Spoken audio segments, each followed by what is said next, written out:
राजस्थान राज्य अपनी रंगीन संस्कृति और त्योहारों के लिए उतना ही प्रसिद्ध है जितना कि इसकी शाही विरासत के लिए है। इन सब ने राजस्थान के इतिहास को अंकित किया है। यहाँ के किले और महल राजस्थान के बीते युग के राजपूत राजाओं और प्रमुखों की पराक्रम और वीरता को गर्व से बताते हैं।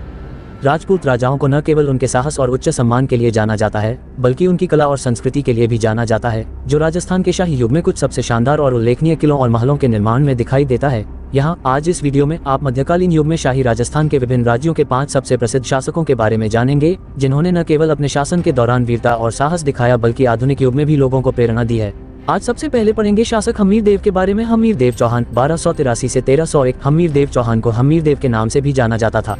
वह मध्यकालीन युग में राजस्थान के हिस्से के महान राजा थे। वे चौहान वंश के अंतिम राजा थे जिन्होंने रणथंभौर पर शासन किया था, जिसे इस समय में रणथंभौर के नाम से जाना जाता है। उन्होंने अपने राज्य का विस्तार करने के लिए अन्य हिंदू राजाओं द्वारा शासित कई पड़ोसी राज्यों पर विजय प्राप्त की। वह रणथंभौर किले के अब तक के सबसे गौरवशाली शासक थे।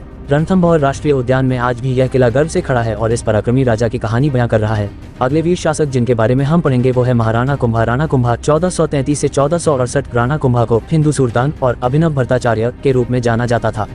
राणा कुंभा उस युग में मेवाड़ के सबसे प्रतिष्ठित शासक थे। वह मेवाड़ के इतिहास में चमकते सूरज के समान थे। वह एक महान निर्माता भी थे और मेवाड़ के आसपास 32 किलों के नवीनीकरण के लिए जाने जाते थे, जिसमें सबसे प्रसिद्ध कुंभलगढ़ किला भी शामिल है, जो एक विश्व धरोहर स्थल भी है। उन्होंने विभिन्न साहित्य जैसे संगीता राज, रसिका प्रिया, सुधा प्रबंध और कामराज रतिसार लिखकर अपना रचनात्मक पक्ष भी दिखाया।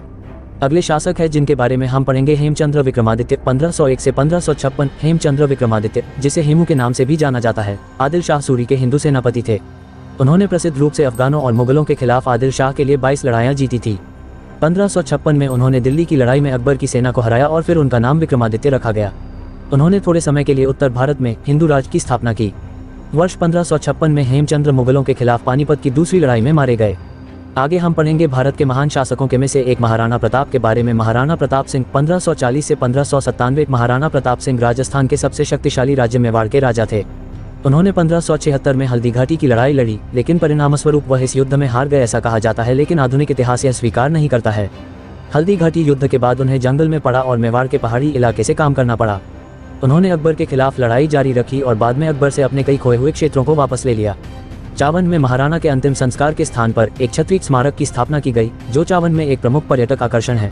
आगे हम पढ़ेंगे महाराजा सूरजमल के बारे में। महाराजा सूरजमल 1707 से 1763। जाट राजा महाराजा सूरजमल को सुजान सिंह के नाम से भी जाना जाता है। वह भरतपुर राजस्थान के शक्तिशाली शासक थे। आधुनिक इतिहासकारों और लेखकों द्वारा उन्हें जाट लोगों के प्लेटो और जाट ओडिसियस के रूप में प्रसिद्ध रूप से वर्णित किया गया है। संचयी सेनाओं के खिलाफ कई लड़ाई जीतने के बाद उन्होंने अपनी विशाल शक्ति और युद्ध रणनीतियों को दिखाया। वर्ष 1763 में वे नवाब नजीबुद्दीन दौला के साथ युद्ध में मारे गए। आगे और भी इस प्रकार के शासकों के बारे में जानेंगे। हमारे देश में बहुत से महान राजा हुए हैं जिन्होंने भारत के विकास में महत्वपूर्ण भूमिका निभाई। इन महान शासकों का इतिहास ईसा पूर्व युग से शुरू होकर आधुनिक भारत तक आता है। इन राजाओं को न सिर्फ भारत में बल्कि दूसरे देशों में भी उनकी वीरता और कौशल के लिए जाना जाता है। कोई दुश्मनों को मात देने वाला महान योद्धा था, तो कोई कुशल शासक जिसके राज में देश ने आर्थिक उन्नति की। अलग अलग काल में अलग अलग राजाओं और उनके वंशजों का राज भारत पर रहा। सबने अपने युग में राष्ट्र निर्माण के लिए काम किया। आज हम आपको भारतीय इतिहास के ऐसे 5 महान शासकों के बारे में बताने जा रहे हैं, जिनका नाम न सिर्फ भारत में बल्कि दूसरे देशों में भी जाना जाता है। पहले हम पढ़ेंगे सम्राट अशोक के बारे में। सम्राट अशोक का नाम हम सब बचपन से सुनते आए हैं। वह भारतीय मौर्य राजवंश के महान सम्राट थे।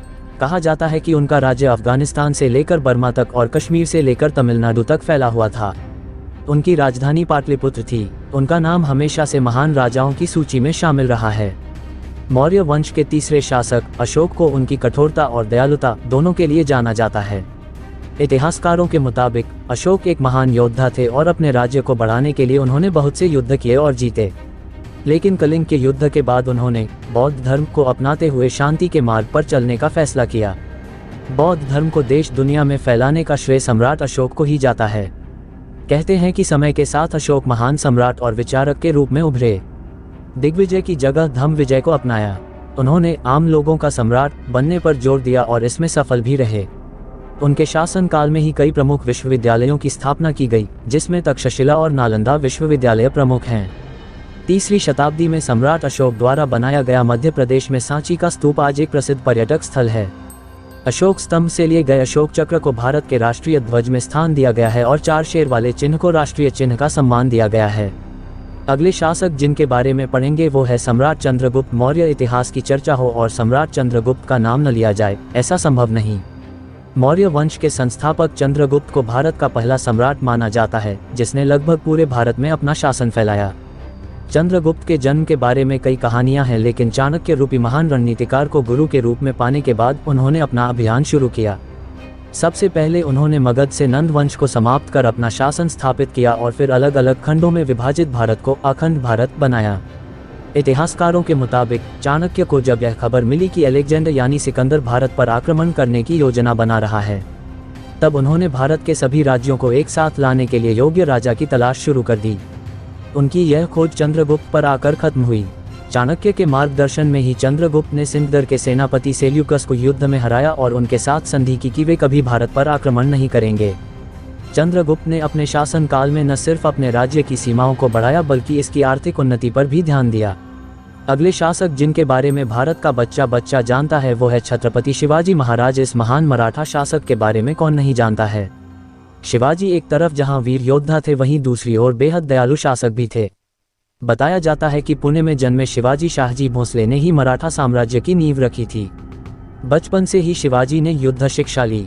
इन्हें गुरिल्ला युद्ध तकनीक का जनक भी कहा जाता है, क्योंकि मुगलों के खिलाफ इन्होंने इसी तकनीक का इस्तेमाल किया था। उनकी गुरिल्ला युद्ध नीति के बारे में आज भी बात की जाती है। एक कुशल योद्धा और रणनीतिकार होने के साथ साथ वह प्रगतिशील शासक भी थे।